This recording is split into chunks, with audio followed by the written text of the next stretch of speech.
আশ্বিন মাসে বাপের বাড়ি আসেন ভগবতী।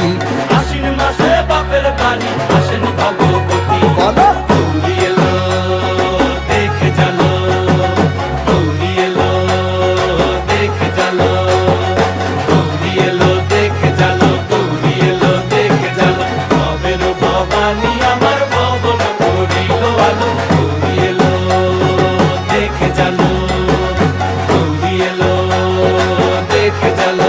ও দেখি সিংহের উপর উইঠা চুরি, অসুরের টিকি ধরি গলায় দিছে সাপ জড়াইয়া বুকে মারছে খুঁচা। কিন্তু